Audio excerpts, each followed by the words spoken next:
Okay, what's up guys? So, a couple of days ago, after watching a little bit of this very good YouTuber, I realized that now more than ever is the perfect time to play Gigi. It takes a second to look at the new Buffy meta, and we can see that all the new characters with Buffies are all projectile attack brawlers.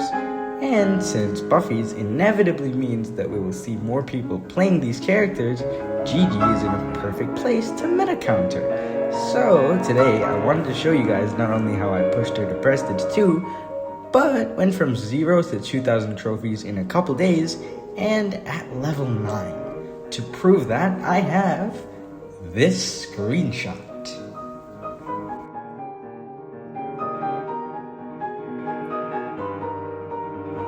Okay, starting with a small disclaimer, some of the clips shown in this video will show different stats than a character at level 9 or a Gigi at level 9. This is because I leveled her up to 10 a few days before I had the idea to record this video. Starting off with Gigi's main attack and her trait, since they go together. Gigi has a circle around her, like Buzz and Cord, but much smaller. Her trait makes any projectiles passing through the circle charge her super. Her main attack is a circle that matches her trait radius. It drains with continuous usage, like Amber, and his name is John faster once you let go of it. The attack spins her around fairly quickly, following the direction of your joystick. But as Gigi's ammo decreases, she starts spinning quite a bit faster. Because of her trait, you want to play her kinda opposite to how you'd play most assassins. By that, I mean you want to go deliberately into the line of fire and use your fast movement speed and dodge skill if you have it, and her main attack to dodge as many projectiles as possible so you can farm your super, like this. As part of that ammo management strategy, one of the things I've seen some probably better Gigi players do is you can waste, say, 30% of your ammo before you super or go in.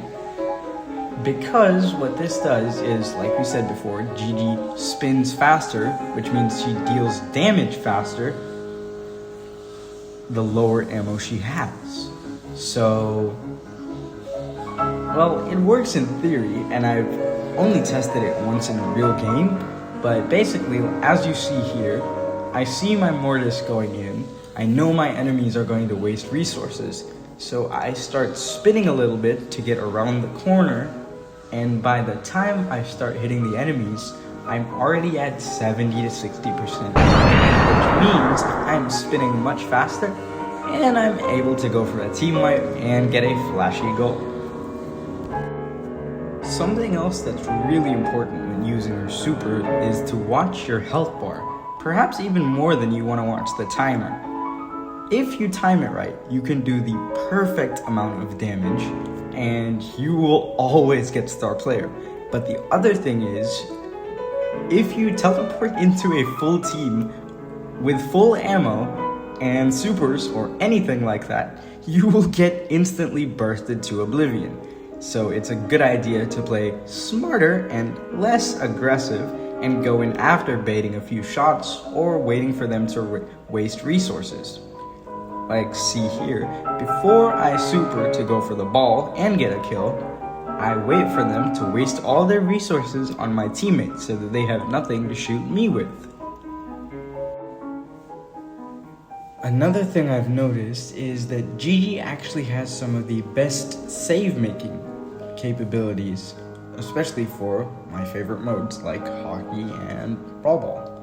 Now this is because something I believe I've noticed a fair bit is that Brawl Stars players have a tendency to love baiting the enemy with movement abilities for a shot. So if it's Fang, they'll wait for him to super. If it's Mortis, they'll wait for him to dash.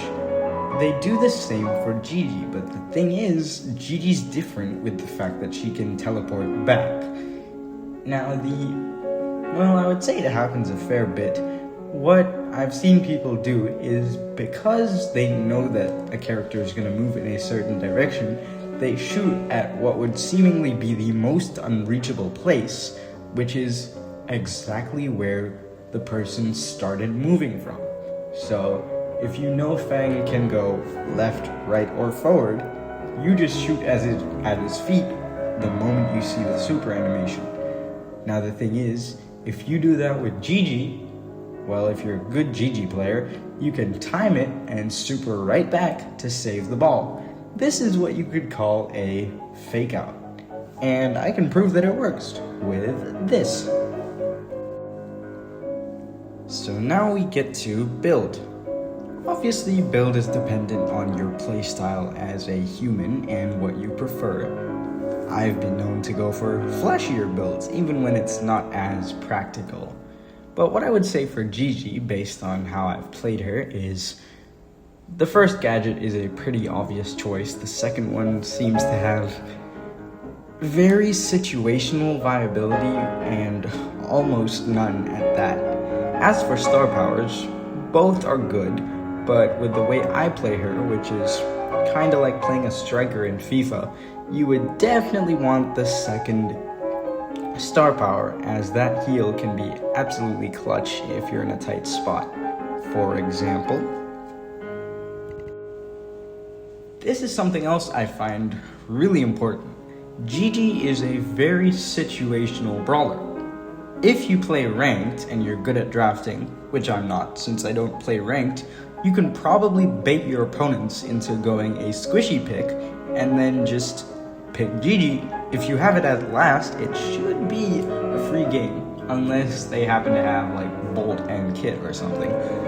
But if you happen to be facing, let's say, 2 tanks and an Edgar, what you want to do is stick closer to your teammates so that you can burst them down, because, let's see, a good player will try to not shoot at Gigi so as to not feed her super, but they can't not shoot at 2 people, so if you stick close to your teammate, you'll get some super farm anyway, and you can provide extra burst damage, which is super useful from saving your less than tanky teammate from one of our newest assassins.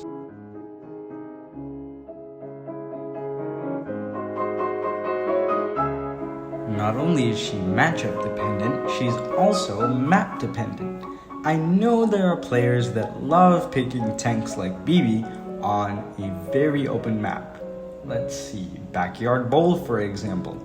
While this can give you some nightmares, Gigi is a great pick on this map, mostly because the longer range brawlers, which do well on open maps like these, are usually your best pick for, well, an open map.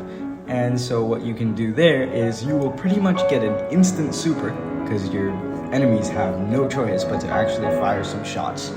And then you just go in on the squishies, and it should be a free game. However, like I said before, try not to go in on an entire team with no ammo. And so that brings us to ammo. Just like Mina, Gigi requires some serious ammo timing and conservation.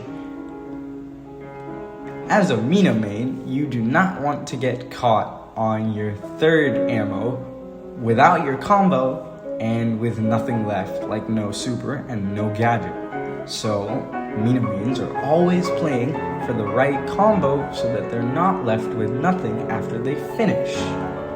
This is similar to the way you want to play Gigi.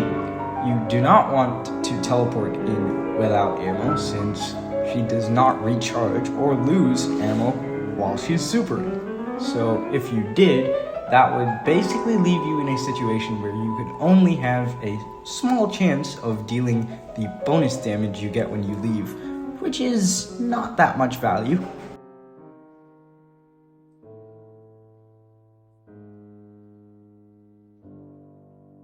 And lastly, just a little mental warning for you guys. Don't take anything I said here too seriously in terms of sitting down and just grinding Gigi for a week right away. I've got like math class and stuff going on, and I can assure you that I was not sitting there at 3 a.m. like I've seen some of my friends do, just pushing one single character. Trust me, I'm not failing math because of Brawl Stars. I can give you that. And besides, my mom would kill me and probably delete my YouTube channel. I'm pretty confident that my audience won't be this dumb, but I know there are some iPad kids out there. So, yeah. Pace yourselves, people. It's just a game. But yeah, that's pretty much it for my guide. I hope you learned something useful, and good luck.